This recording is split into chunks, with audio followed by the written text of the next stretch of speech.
Hello everyone, this is me Arijit back with a new video, and in this video I'll show you how you can do home automation with Home Assistant and ESPHome. Specifically, I'll show you how you can build a wireless extension board like this. So as you can see in this extension board, there are 4 sockets, and each of the sockets we can control wirelessly through the Home Assistant mobile app or through the Home Assistant dashboard in our laptop or in any other device.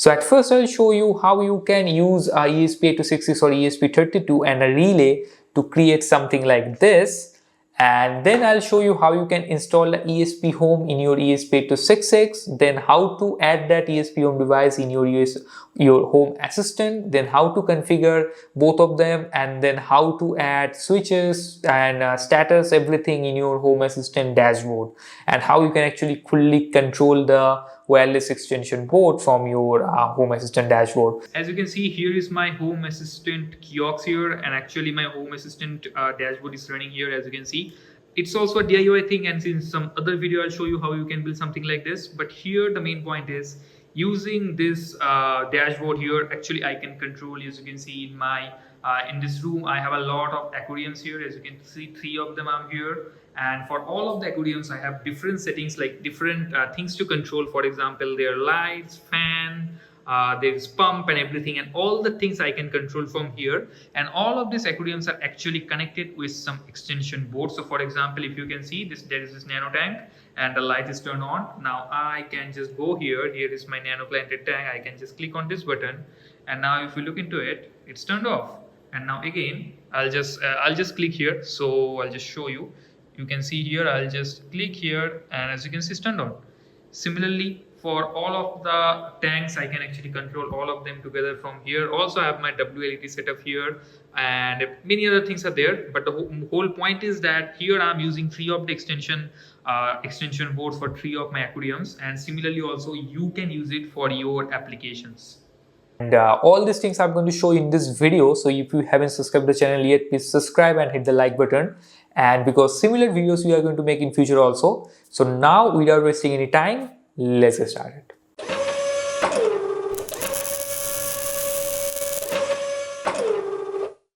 Okay guys, so first let's talk about what are the things we need to build this. So the very first thing is we need a box like this where we are going to put all the sockets and everything. Next we need sockets. So here I'm using sockets like this. I'm going to put 4 of them here, and the remaining space I'm going to have so that I can put my other parts. Next we need a relay to switch for switching. So here I'm using a 4-channel relay, as you can see, but based on your requirement you can use a 4 channel or 8 channel, whatever you need, or 2 channel, whatever. Next, for the controlling part, I'm using an ESP8266 node MCU I'm using, but you can also use ESP32. That's up to you.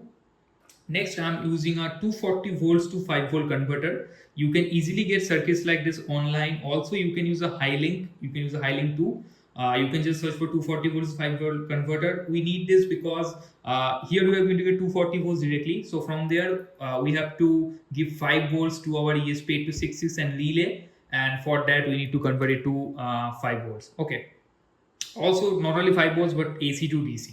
So 240 volts AC to 5 volt DC. Okay.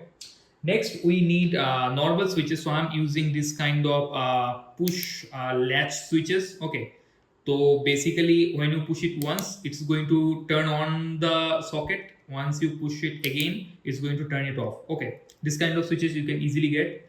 And finally we need this kind of 3-pin top so that we can just connect it with, and we need a wire with it. So I'll just connect the top with the wire and this wire with this box. And finally we need few small wires that I'm not showing here. I'll show that you when I'll do it. So these are the only things we really need. You are free to use other kind of boxes or other kind of 240 volts to 5 volt AC/DC converter. But yeah, this is what I'm using to build this, and it's a very cheap setup I'm using. And now I'll show you how, after building the overall circuit, how it looks like. Okay, now let's talk about the connection. So here mainly we are having 3 main components. One is from where we are going to put the 240 volts, and from there 240 volts AC. From there we are going to get 5 volts DC. Then there is this relay which works in 5 volts, and then there is ESP8266. Now for powering both of them, we are going to use this 5 volts output. So in a relay, if you look into it, there is already, you can see there is a ground pin and there is a VCC pin. So VCC will get 5 volts, ground will get ground, that's it. Now in case of ESP8266 also, you can see there is this V in pin and there is a ground pin. So V in will get 5 volts and ground will get 5 volts, and it's also done. And both of these things will going to have a common ground so that they can work properly. So from this device only, from this 5 volt converter only, we are going to give 5 volts to both the relay and the ESP8266 or node MCU, and ground we are going to give both to the, so from here we are going to give ground to both of them. Okay, so this is about this component. Now let's talk about this too. Now first I'll talk about the basics of a relay. I hope you already know how a relay works, but still I'll tell you that here in each relay you will say there are 3 pins. Now in the middle one, it is the common one, and there is a normally connected and normally disconnected or normally open. Okay, so as you can see here by the symbol, you will understand that this is normally connected and this is normally disconnected. Okay, similarly for all of this. Now what are we going to do? In the middle pin or the common pin, we are going to give 240 volts, in my case 240 volts, and all of this, middle of this one, middle of this one, middle of this one, middle of this one, all of these are going to get 240 volts. Okay, and in the normally open, so it is a normally open one. In your case it may be on this side or that side, doesn't matter, but it will have a sign or it will be written as NO, normally open, and NC means normally connected. So in your NO or normally open or this symbol, here we are going to connect the live wire of the socket. Okay, so live wire of the socket basically means that this is the socket here, as you can see. Now this is basically the neutral, this is the live. So neutral we are going to we'll have common neutral, and the live we are going to give from this one. So from the relay, the middle of the relay you will have 240 volts, and from the normally open pin of the relay we are going to connect a wire with the live. So whenever we are going to turn on the relay, it is going to connect its common and normally open, these two terminals is going to connect. So our live pin is going to get 240 volts, and as neutral is already provided, so it will get the neutral. So this is how normally it's going to work. Okay, so this is how the basic connection is. Okay, now I'll show you the final connection. Now let's talk about the ESP8266. Here also the connection is very simple. In ESP8266, in my case I am using 4 pins. I am here using D5, D6, D7 and D2. Okay, these 4 pins I am using. Why I am using these 4 pins only, or can you use any of the pins? I'll tell you when I'll show the programming. I'll tell you why these 4 pins only I have used, not something like RX, TX or D8. I'll tell you that. But here I am using D5, D6, D7 and D2. So these 4 pins are going to get connected with the relay pin. So in relay also, here if you see in the relay we have these pins, input 1, input 2, input 3, input 4. In input 1, input 2, input 3, input 4, we are going to connect the pins from ESP8266. Okay, so this is how overall the connection will look like. Now I will show you how the final connection looks. So this is how it looks like after finally connecting everything. So I will tell you how the connections are working here. So as you can see from here, from this wire we are getting the live wire, so 240 volts live we are getting. Now the neutral wire we are giving common. So as you can see, the neutral is common here, and from here it is going here, here and here. So as you can see, the neutral is completely common. Okay, now the live wire we are taking in the relay, as I already mentioned, in the middle pin of relay it's taking, and from the normally open pin of the relay we are taking these green wires, or you can say from relay these are the live wires that's going to the live pin of all the sockets.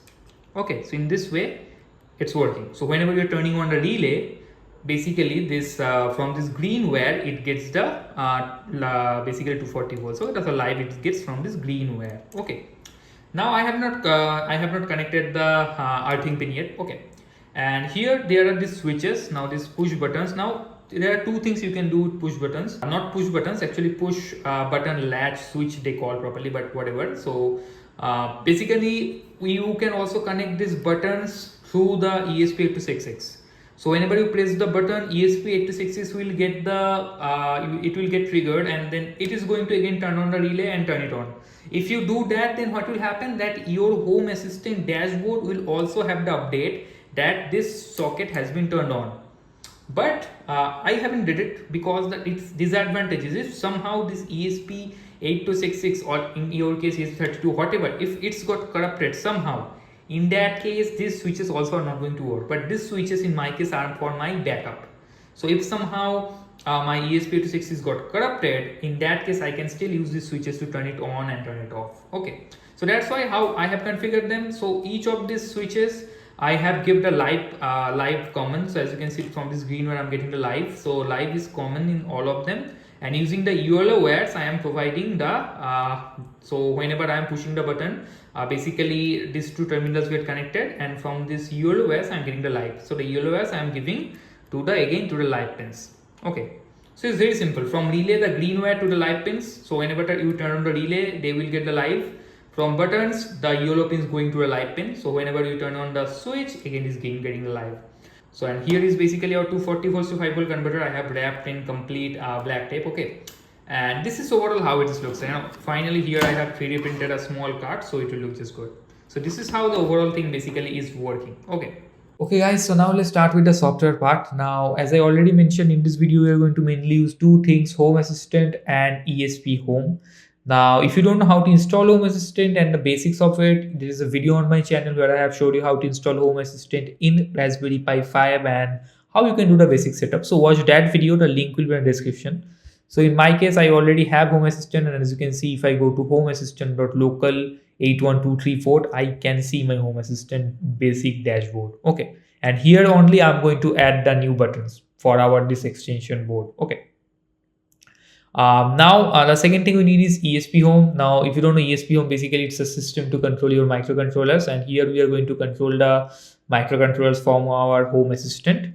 Now ESPHome also, if you don't know about ESPHome and want to, so in this video I'll show you how to install ESPHome and do the setup everything. But if you want to know more in detail, there is a detailed video on ESPHome in my channel, the link will be in the description. Go watch that, so it will be like it will be easier for you to understand them. Okay, so now to install ESPHome in Home Assistant, it is very simple. You just have to go to settings here, and there you have to just go to add-ons. Then in my case I already have installed it, but in your case you go to add-on store, there you search for ESPHome, you will get it. Here somewhere you will get the install button, click on it, few seconds it will be installed. Next here you have to go to, then you will get this option, start on boot, check it, watchdog, check it and show inside, but if you want just check it and then you can just start it. Okay, here will be a start button, start it, and that's it, you are done with it. Next, what you have to do, you have to just open web UI, or also you can just click on the ESPHome from sidebar, also you will get this page only. Okay, now here basically are the devices I already have, like this device already I'm having. So now here we are going to create a new device, and to create a new device obviously we need ESP32 or 826. I'm using an ESP8266, you can also use 32, up to you. And now to create a new device, very simple, click on new device, continue. Here you give a new name, so here I'm going to give extension 3, you can give it a name. If you're doing it for the very first time, also you have to give your Wi-Fi credentials. For the very first time only you have to give it, just give your Wi-Fi SSID or Wi-Fi name and also the password of Wi-Fi. Now click on next. Here you have to select the board you are using. In my case is ESP8266. I'll choose it and I'm done. Here is the inscription key, you can have a copy of it, you can install from here, but I'll just skip it. Now as we have extension 3 here, now we have to upload the code. Now for that you have to click here, you have to click on install. Now there are multiple ways of installing it. The easiest one is plug into the computer running ESPHome dashboard. So it basically means that you have to plug the ESP8266 in your Home Assistant. So in my case it's running on my Raspberry Pi 5, so I have to plug this Home Assistant, this my ESP8266 in that Raspberry Pi, and I can directly just click on here and it will be uploaded. Okay, but let's say your ESPHome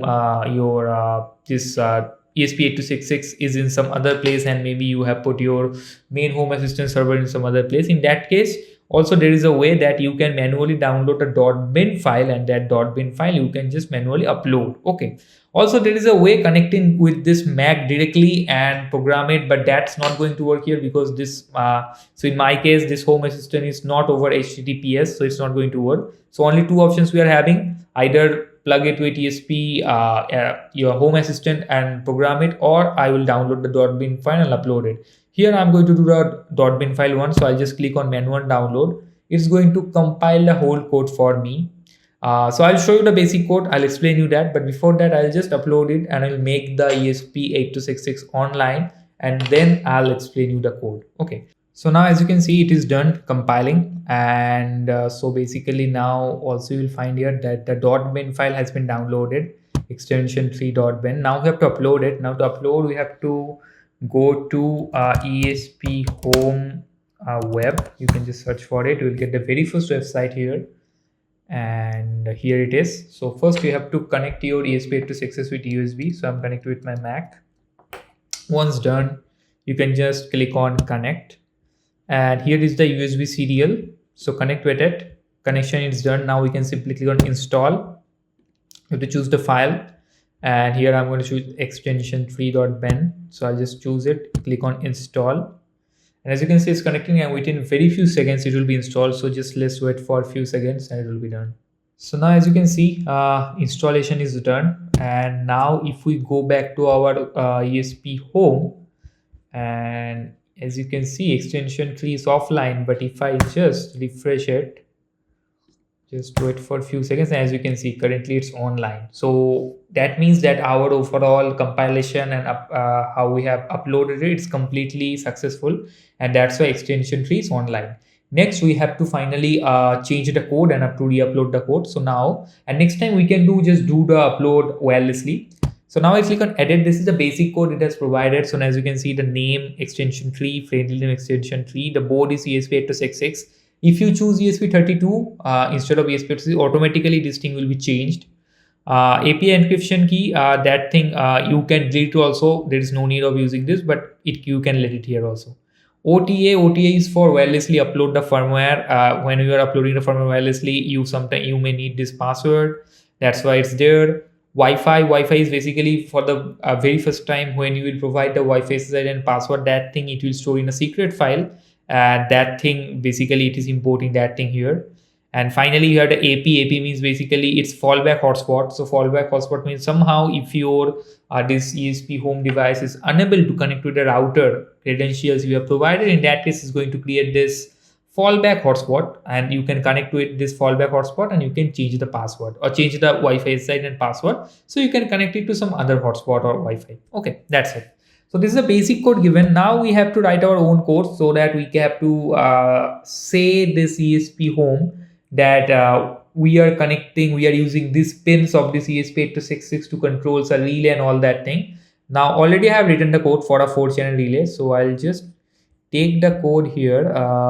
Here is the code. I'll just take the code here.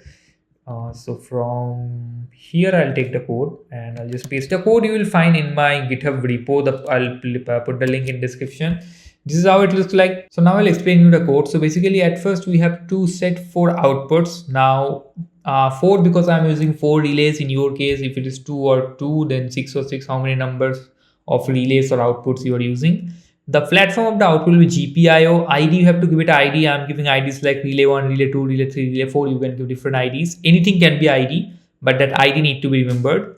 Pin, I am using GPIO 14, 12, 13 and 4. Why something like this? So if I show you ESP8266 pin out, here we have to use GPIO pin out. So in ESP8266 there are pin numbering like D0, D1, D2, D3, D4, all this. But here we are not using those things. We are using GPIO pinouts. So GPIO pinouts means like here as it is GPIO 14, 12, 13, 15. So I'm using what? I'm using 14, 12, 13 and 4. So basically 14, 12, 13, that means D5, D6, D7 as I mentioned when discussing hardware, and D5 that means D4 that means D2. These 4 pins I'm using. Now can you use any of the pins? So any of the GPIO pins can you use as output? No. I'll put the link of this website. You can go here. So basically you cannot use all of the pins as output. There are some rules here. As you can see, best pins to use in ESP8266. So some pins you should not use as output. Okay, and only few pins will be very good as outputs. But some pins, if you use it, maybe can use it, but there can be issues. Okay, for example, some pins I know that if you make them high initially, your ESP8266 is not going to get booted. Okay, so it's better if you use only these pins only, and if you are using 4 pins, then best that if you use these pins, because I have personally tested these pins: GPI of 14, 12, 13, and GPI of 4. Okay, so now I'll explain you the basically what this inverted true actually does. Is basically what happens if you don't put the inverted true. When you make the switch turn on, your ESP8266 pin will be high, and if your ESP8266 pin is high, that means your relay input pin is high. Okay, now in my relay, if I make my input pin is low, then only it's going to connect the common and natural normally open pin, normally open terminal. So basically, to turn on the relay, I have to make the relay pin low, relay input pin low. So whenever I turn on the switch in in Home Assistant, my ESP8266 pin should go low, and by default it should be high. So it's the opposite. Normally what happens, you turn on the switch, ESP pin goes high, turn off the switch, ESP pin goes low. But I need the opposite. I turn on the switch, ESP pin should go low. I turn off the switch, ESP pins should go high. So that's why I have to write inverted true. In your relay, if it is not like that, you have to change it. But in most of the relays, it is true. Okay, so when you make the input pin low, then only it's going to connect the normally open and the common. Okay, so that's why I make the inverted true for all of this. This is about outputs. In this way, you can set up as many outputs as you want. Next is the switch. We have to define switches. So for switches, the platform will be output. The ID, you have to give an ID. For example, in my case, I have extension 3 relay 1 switch, something like that. There will be a name given, and there will be output. So this output should be matching with the ID of the output here. So here the ID is relay 1, here the output we have relay 1. Here in the next one, it is ID is relay 2. Here in the next one, output is relay 2. So the ID and here output should match. Okay.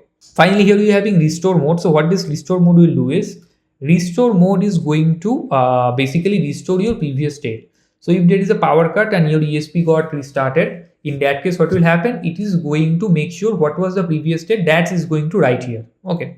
So if before power cut, your device is turned on, is going to make sure after restarting also, it will going to make that device power on. Okay. Turn on this device. Okay. And so restore default off basically means it will try to find this previous state. If cannot find, then it will make the device off. Okay. And if you write is on, if you write on here, then what will happen? It is going to if it cannot find the previous state, is going to turn on the device. That is the basic detail difference. Okay. Now to make this restore mode working, we have to need another line of code we need to write, and that will be at the very beginning. I'll show you where we have to write this. So at the very beginning here, board, we have to write restore from flash true. So basically it is going to write that value in flash. So you have to write that please restore this value from flash, and that you have to make true. Also another thing, this code will also work, but to make it better, what we have to do is we have to add another line in preference. So here you can add, and here you can write in preference, we'll write that flash write interval 0 second. That means whenever there is a change, it is going to, so you make up in high or low, immediately it's going to write in the flash. Except what, if you don't write this line, it is going to write in flash after a few minutes or few seconds. Okay. So if you write this interval 0, then it's better. Immediately it's going to do the, immediately the flash value will be updated. Okay. So this is the only changes you need to do. So you restore from flash true, you make the preference flash write interval 0 second, and these two only if you want to restore the previous state, which I believe is really important. And then you set all the outputs, and then you state all the switches. That's it. Remember the names of the here, the names you have to remember. And then we are done. We have to just click on save, and we'll click on install, and this time we are doing it wirelessly, because now we already have set up it, now we can upload wirelessly. So now we'll wait for a few seconds, and then it will be done. Now as you can see, it has been uploaded, and so now I'll just stop it here, and I'll just go back. So it's offline showing. I'll just have to, as you can see, it's online now showing. Okay. So once it's online, now we have to add this extension free device in our Home Assistant. For that, what you have to do, we have to go to settings, devices and services. Here you will find your extension tree. If you somehow don't find it, like you should get it, In that case, you have to go to add integration. You have to search for ESPHome, and then you have to manually put the IP. But in it, you should get it. Okay, in most of the cases, people get it. Okay, so just click on setup, and within very few seconds, this device will be added. So yeah, as you can see, it's added. Now we can simply go to our dashboard and we can add the buttons. So for that, you click here, you can add card entity, and here you can just add extension 3. So as you can see here, extend switch dot extension 3, relay 1, relay 2, relay 3, relay 4, all the things you are getting. Okay, so also the status you are getting. So if I just add the status and a single button and click continue and add to dashboard. So now as you can see here, so click on done. As you can see here, I can see that extension 3 status, it's showing as connected, and extension 3 relay 1, this is basically the button. So I can just turn on or turn off the button. Now if you're wondering how you can change the names and all that, you can just click on edit. You can go to show code editor. Here you have all the things. So here you can write your own code to change the name, change the style, everything. So I'll show you how you can do that. So now I'm going to add all the buttons in this style. Okay, so I already have wrote the code for this. So I have a template there I've just added. So as you can see, so for to actually copy this same theme, if you want to use this anyway, in that case, you need few things: the vertical stack, horizontal stack, text divider row, bottom card. These few things you need. So for example, here the bottom card you need to download from Hacks. Text divider row you need to download from Hacks. If you don't know how to install Hacks, how to use Hacks, there's a video on my channel. You can just go and see how to install Hacks and use it. And you need just few custom things, and remaining basically mostly we are using some CSS and some MDI icons. That's it. And whenever the button is turned on, turned off, based on that we are using some color, everything. You just have a look at the code, you will easily understand what is written here. So what I'll do, I'll just going to copy the code. So I'm going to add basically here only I'm going to add another row. So I'll just copy it and I'll just paste my code. The code you'll find in description. So as you can see, I have now saved the code, and here it is. Now I'll just click on done. So now as you can see, it's online is showing because our extension 3 is online, and also we have 4 buttons. Now if you click any of them, it will become green, and as you can see in this way it's working. And now if I just turn it off, so I'll just going to turn it off. Now I have turned it off. Now you will see that now if I just click any of them, it's not going to like, I cannot turn the switches on actually, and within a minute or something, it's this green LED is also going to become red. So you'll know that this device is no more online. Okay, so this is how actually we can add the buttons. You can also customize the way these buttons looks like. Okay, so I'll put the code in the code I have used in GitHub, so you can just copy it and make the modifications. Now I am going to add the relays with this, going to connect the relays with the ESPHome and everything. I'll show you the final demo. Okay. So guys, here I'll show you a demo. So here is my extension 3, as you can see, and it is online, and here is my device, and I am using a normal alarm bell here for the demo. So I'll connect it with the very first socket. Now here I'll turn this device on, and as you can see, the device has been turned on. Now I'll just going to click it again, and this device has been turned off. The light will be turned off very soon. So as you can see, it's turned off. Now I'll connect it with the second socket. So here I've connected with the second socket, and now I'll use the push button to turn it on. So I'll just click on the push button, and as you can see, it's turned on now. And now I will again use the push button, and now within few seconds it will be turned off. So it turned off immediately, the light goes after a few seconds. Okay, so this is how, as you can see, it's working just fine. Okay. So thank you everyone for watching this video, and I hope you have learned something from this video. In that case, hit the like button and subscribe to the channel. Many more Home Assistant Raspberry Pi ESP based videos are coming very soon. So stay tuned with us, and I'll see you in the very next video.